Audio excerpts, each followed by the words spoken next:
Welcome, classes. It's all about science. My name is Mrs. Lewis.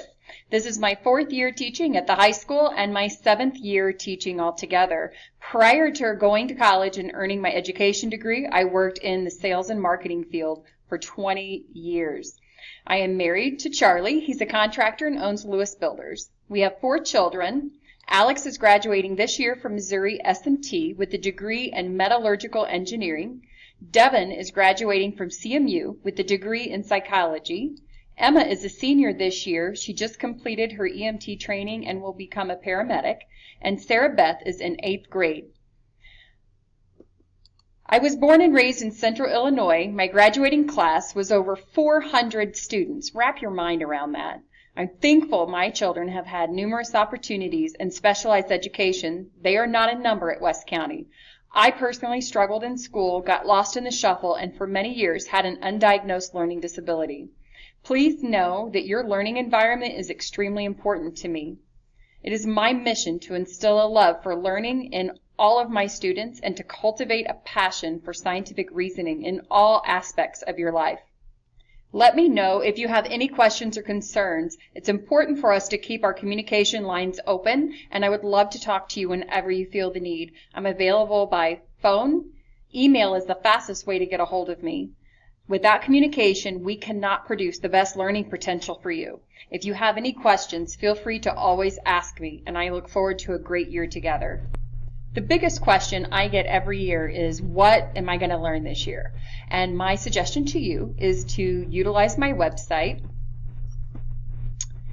and it looks like this. And the address to the website is available on your syllabus. Here we have the different categories: flipped classroom, physical science, biology, photos and resources. For physical science, it lists everything that you're going to be learning and your course goals, and biology, it has your course goals as well. Learning is checked after each lesson with objective evaluations, and I want you to know that there will be daily activities and lab opportunities that will reinforce that understanding. You will be using study guides and guided notes for reinforcement all year long. These are the backbone of our program for science. This year, we will be implementing material from the Missouri Department of Conservation. So amazing, so cool. Stay tuned for details. There are 3 main categories of learners: auditory, visual, and kinesthetic. And most students are a combination of the 3. Instruction in my classroom will involve all 3 in order to optimize the learning experience for every student. Taking notes is mandatory. Copying notes from others is considered cheating. Cases involving plagiarism, copying of notes, will result in an immediate referral to the office. We will discuss the notes in class with students having ample opportunities to ask questions. This allows the visual, auditory, and kinesthetic learners to grasp all the concepts. They see it, hear it, and write it.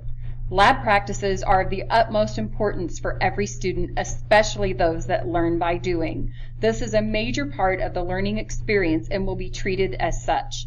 Students that are unprepared for classroom or laboratory learning will receive consequences.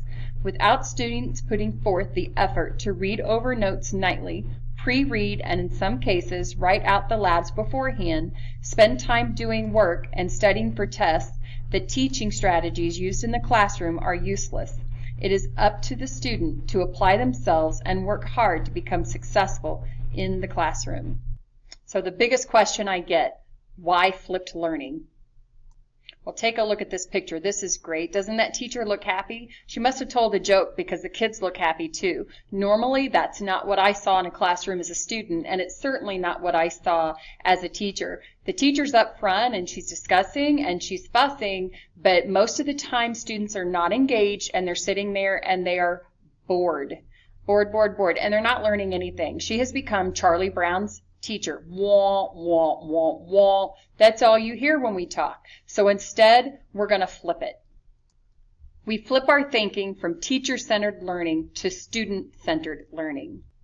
And by doing that, Although we will be working just as much and we're doing the same types of work, you will have me right here available for every question and every time you get stuck. I'll be here to motivate you. I am your personal tutor, and that's what's great about it. If you have a busy schedule, if you work a job, if you take care of siblings, if you help around the house, if you do a lot of extracurricular activities, a flipped learning environment is helpful because you do the notes, which is 95% of the job, at home, and everything else, for the most part, is done in the classroom. So there are classroom expectations for a flipped classroom, so let's take a look at those. 95% of homework will be chapter notes. On my YouTube channel, students will watch a 15-minute video and take notes before class the next day. I use guided notes, fill in the blank. If you live in a dead zone for internet, videos may be accessed on a DVD or jump drive. DVDs may be checked out from the library. Mrs. Lewis has the jump drives. You must take notes for this section before help will be given in the classroom because they are the foundation of our lessons.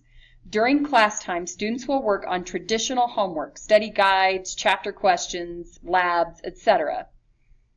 The question I get, what if I don't finish my work in class? Well, unless I tell you otherwise, your work that we work on in class is always due the following day, so use your time wisely. Now, if you come to class without your notes being completed, you will use a Chromebook during class and you will do your notes instead of working and participating on the assigned classwork for the day. You will also receive a 0 for your daily work grade, and the daily classroom work will now become your homework for that night. If this happens a second time, parents will be notified by email. If it happens a third time, the parent, the student, and I will have a conference together. A fourth time, it will be considered insubordination at that point, and you will be referred to the office. We still have classroom expectations. Number 1, don't be tardy. You guys know that. I consider tardy if you are not in your seat with your phone put away and ready to work, meaning you have all your materials on the desk ready to go when the bell rings. I consider you tardy. So be in your seat, phone put up, ready to go. Number 2, use the bathroom between classes because it minimizes my class distractions. Number 3, be prepared for the class. That means you have your books, your pens, your pencils, your paper, your assignment, everything you need for my class.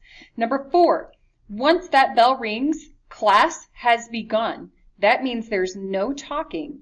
You will raise your hand and you will wait for me to call on you. It's the respectful thing to do, which brings me to number 5. Have respect for yourself and others in the classroom. And you will not store papers in your textbook. Why? Because it breaks them down. So if you are not treating your book properly, expect that to be something that I will be looking at. Cell phones have been an issue as of late. I do not want to see your cell phone out at any time in my classroom unless I specifically tell you you may have it out. Our consequence sequence for my classroom is a verbal warning, followed by a parent contact by email if it continues. If it still continues, we will have the student conference with the teacher and the parent. If it's repetitive, or if it's improper behavior, or if it's a severe issue, without warning, the student will be sent directly to the office.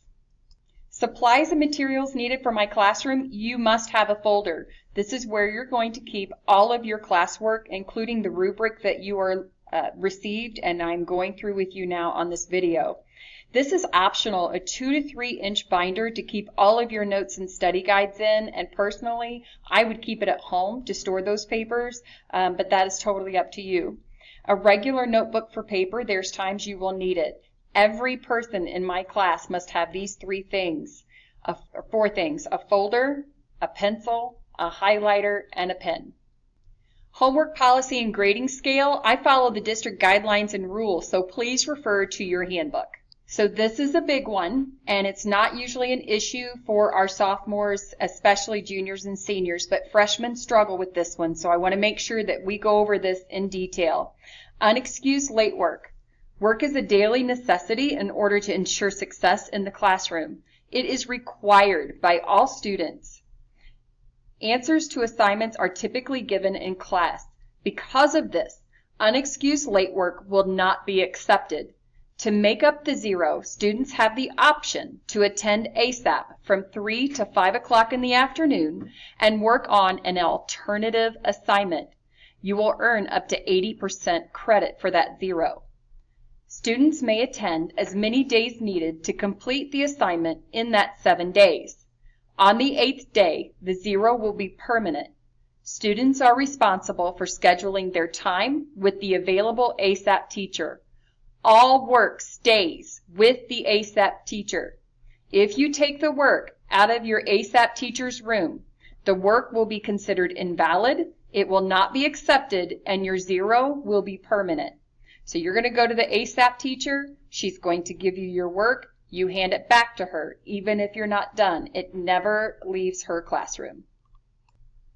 The other thing I want to make sure that we really understand today, and again, this is usually a freshman issue, how do we handle work for school functions? School functions do not give you extra time to turn in homework or to do new work. That's not how it works. So let's go over it.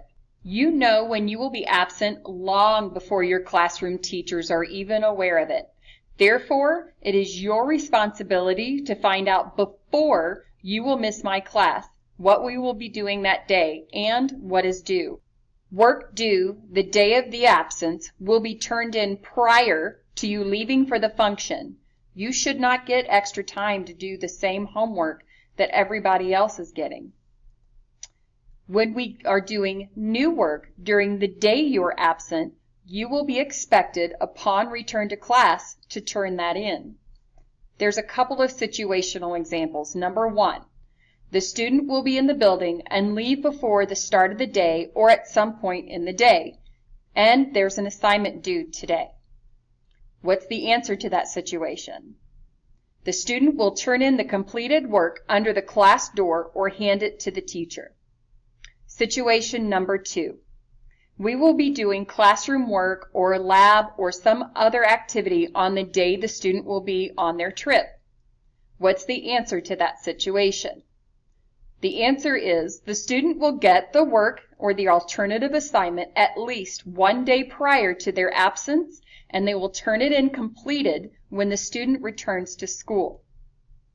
Failure to turn in your work on time will be considered unexcused late work, and we just talked about that. It will result in a 0, and you will need to participate in how to make that up. Participating in school functions does not allow you extra time to complete work that you know about. Students in my classroom are required to know what we are doing every day, and especially during their scheduled absences. I do not have a weighted class. With that being said, a majority of your quarterly grade is based on what the student knows and applies and not looking up information or practice. I prepare you for the real world. We are evaluated by the work and how well we perform our duties.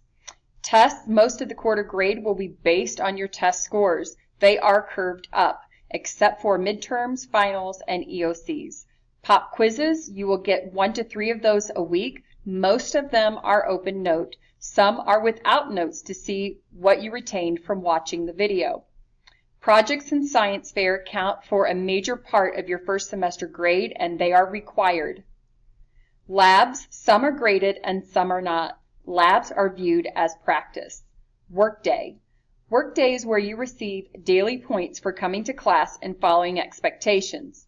Notes being completed on time are part of this grade, and you receive 5 points every day. If you are a junior or in biology, 20% of your fourth quarter grade will come from the EOC.